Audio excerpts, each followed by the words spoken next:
손자병법의 저자로 잘 알려진 손무. 그는 정확하지는 않지만 대략 기원전 545년경 제나라 나간에서 태어났다고 합니다. 손무의 자는 장경이고 한국에서 많이 알려진 이름 손자는 경칭입니다. 손무의 할아버지가 전쟁에서 공을 세워 손이라는 성을 하사받은 것이라고 합니다. 손무는 병가의 성인이란 뜻으로 병성 또는 무성으로 추앙받기도 합니다. 손무는 춘추전국 시대에 활동했던 인물입니다. 춘추전국 시대는 패자가 되고자 하는 제후들이 끊임없이 전쟁을 일으키고 그에 따른 사회혼란에 대응하고 극복하기 위한 제자백가들이 등장했던 시기였습니다. 손무가 태어나 자란 제나라도 정치가 극도로 어지럽고 정변이 자주 발생했다고 합니다. 이때 손무는 가족을 따라 오나라로 망명하게 됩니다. 오나라로 이주한 손무는 오랜 시간 동안 은거하며 손자병법을 저술합니다. 손무가 연구와 저술 활동을 하는 동안 오나라에서는 정변으로 새로운 왕 함녀가 즉위하는데요. 함녀는 왕이 된 후 오자서의 권위로 손자병법을 읽고 큰 감명을 받았다고 합니다. 사기에 따르면 함녀는 손무의 능력을 시험해보기 위해 궁녀들을 대상으로 군사훈련을 지휘해볼 것을 제안하는데요. 손무는 이 제안을 받아들여 180명의 궁녀를 훈련하게 됩니다. 우선 궁녀들을 두 부대로 나누었고 함녀가 가장 아끼는 궁녀 둘을 대장으로 세워 군령을 전달하기로 했습니다. 훈련에 돌입하여 손무는 명을 내립니다. 그러나 궁녀들은 장난으로 받아들이는 듯 웃고 떠들 뿐이었습니다.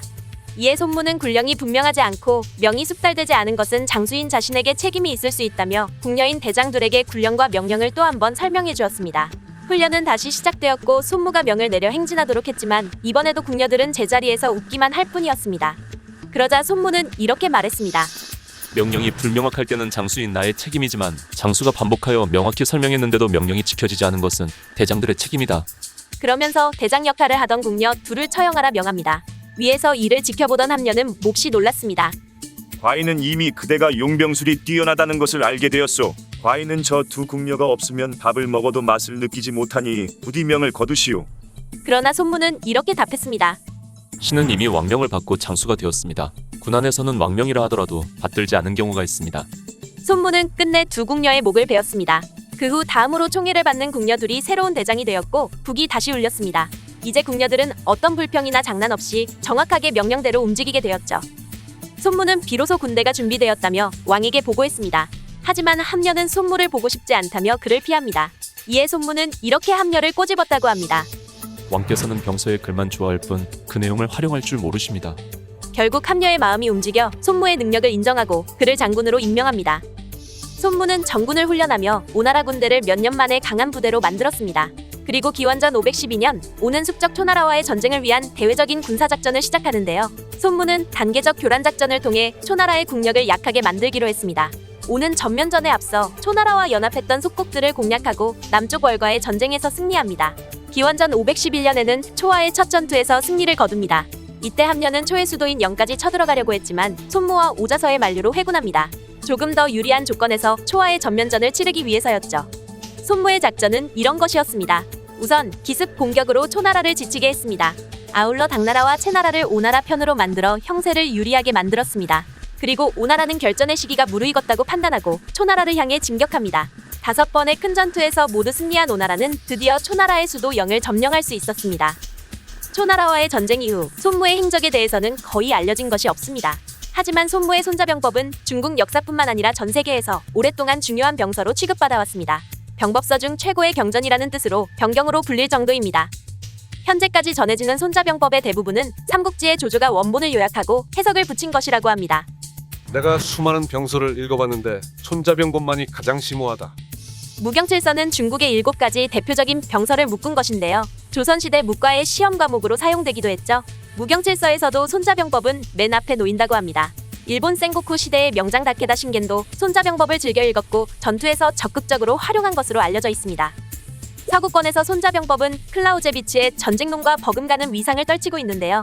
디 얼더버어라는 이름으로 번역되어 알려져 높은 평가를 받고 있다고 합니다. 손자병법의 이론은 지금의 현대전에서도 계속해서 활용되고 있습니다.